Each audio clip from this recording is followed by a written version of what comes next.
네, 사랑하는 우리 토부 청년부 여러분 반갑습니다. 수요일입니다.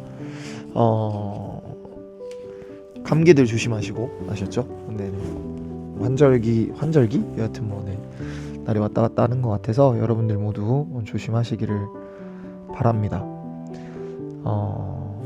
말씀 한번 보겠습니다. 요한복음 2장 1에서 11절인데요.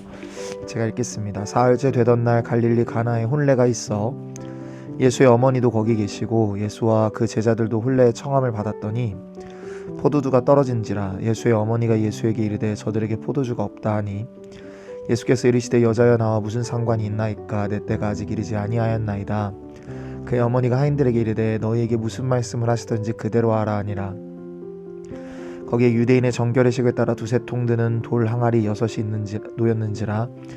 예수께서 그들에게 이르시되 항아리에 물을 채우라 하신즉 아기까지 채우니 이제는 떠서 연회장에 갖다 주라 하심에 갖다 주었더니 연회장은 물로 된 포도주를 맛보고도 어디서 났는지 알지 못하되 물떠온 하인들을 알더라.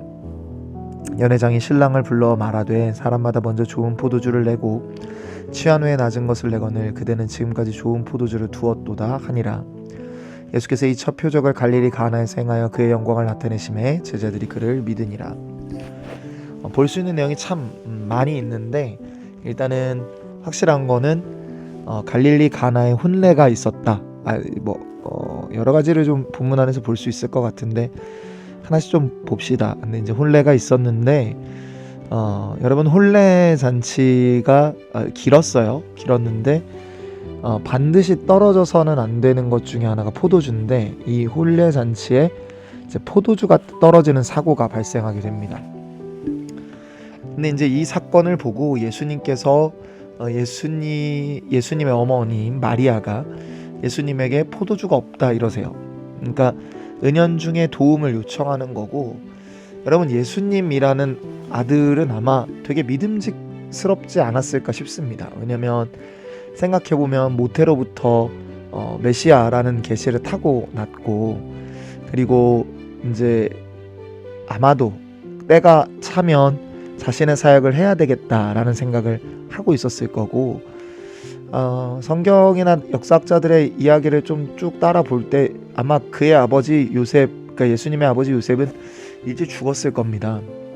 그렇다면 꽤 어린 시절부터 장자로서 그 집안의 경제를 책임져 왔던 믿음직한 첫째 아들, 그 아들 예수가 이 시점에 사역을 시작했으면 좋겠다라는 말로 아마 예수님의 때를 마리아는 정해주고 싶었을지도 몰라요.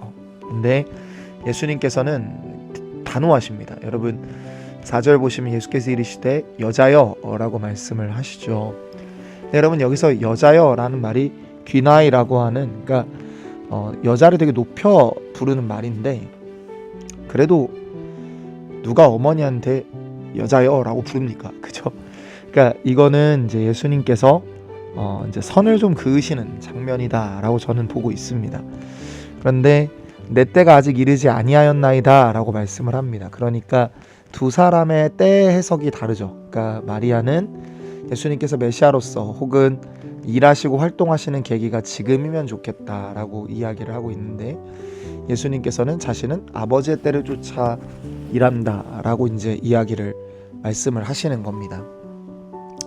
결국은 이제 예수님께서 그런데 이제 그래서 마리아를 돌려 보내시죠. 그런데 마리아는 이제 하인들에게 그분 말씀대로 해라라고 명령을 합니다.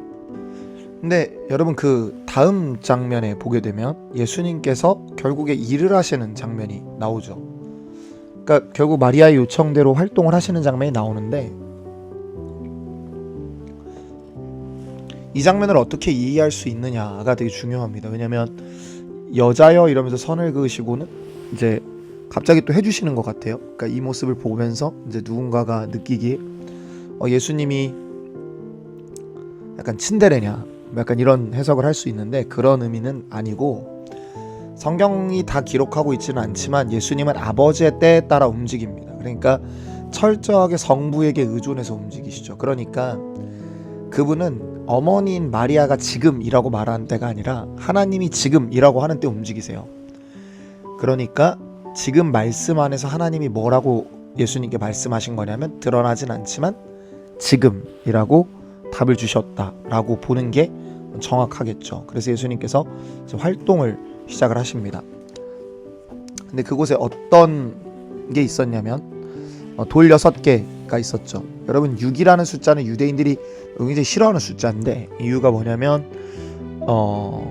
이제 미완성에 가장 못 미치는 숫자여서 악의 숫자라고 표현하기도 합니다. 그래서 여러분 왜 666 그러면 이제 한 책에서는 악의 삼위일체다라고 표현을 하고 있을 정도로 이게 유대인들은 별로 안 좋아하는 숫자가 6인데 여러분 정결하게 하는 의식, 그러니까 손을 닦고 발을 닦게 하는, 그러니까 정결례를 행하게 하는 물 항아리 6개가 있어요. 여러분 지금 결혼식장에 필요한 거는 손 씻을 물이 아니라 마실 포도주가 필요합니다. 여러분 하나님과 우리 사이의 관계 속에서 필요한 건 단순한 정결함이 아니라 기쁨입니다. 포도주는 기쁨과 사랑의 상징이니까.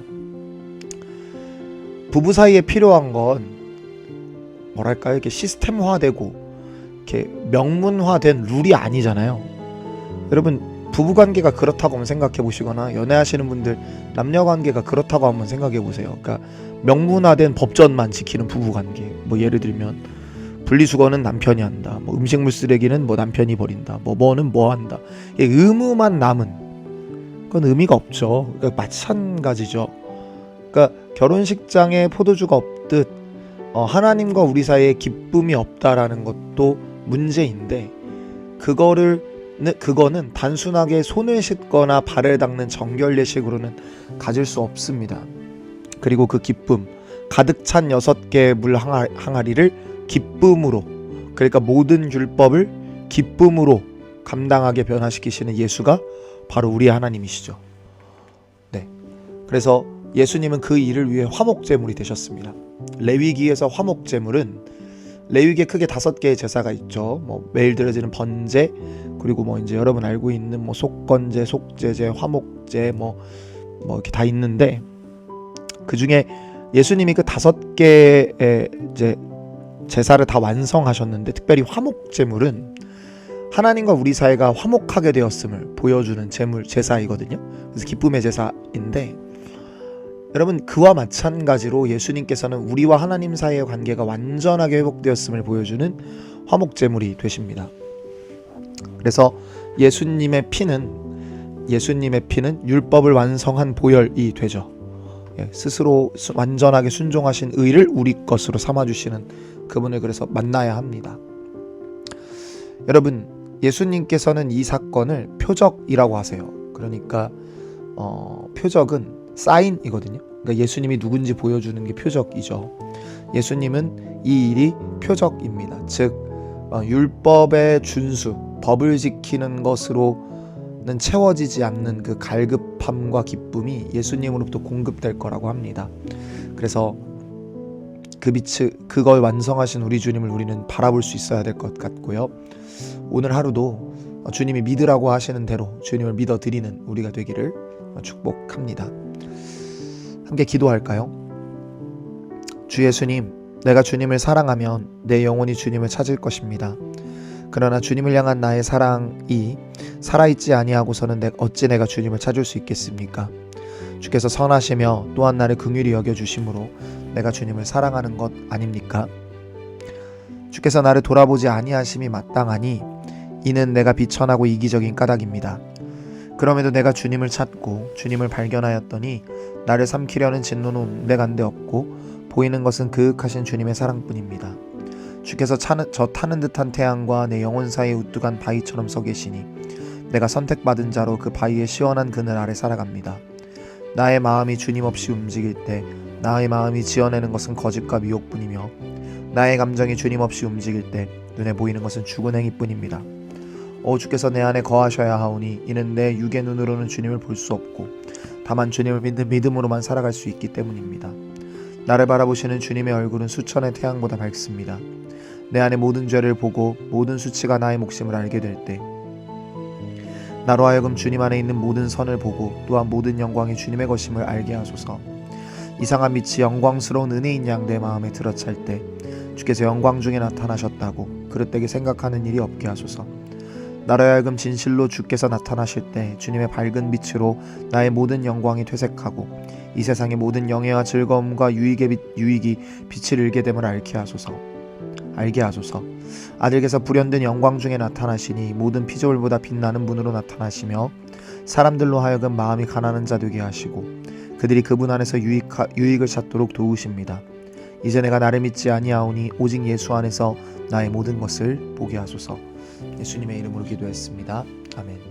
특별히 수련회를 위해 기도해 주세요. 여러분, 예수님을 기뻐하도록 우리 마음의 질서가 회복되는 수련회 되도록 수련회를 모든 사람들이 기도로 좀 준비할 수 있으면 좋겠습니다. 그래서 수련회 우리 모두가 좀 준비된 마음을 달고 나오도록 함께 기도해 주시면 좋겠습니다. 제가 잠시 기도하겠습니다. 하나님, 우리의 하루를 주님께 의탁합니다. 우리의 기쁨이 되시기 위하여 우리를 단순히 정결하게 하는 게 아니라 하나님과 우리 사이를 기쁘게 하기 위하여 죽으신 주님을 온전히 바라보는 우리가 될 수 있도록 여호와여 도우시고 인도하여 주옵소서. 아버지께서 그렇게 인도하여 주실 것들을 믿고 감사드리며 예수님의 이름으로 기도했습니다. 아멘. 네, 오늘 하루 화이팅입니다.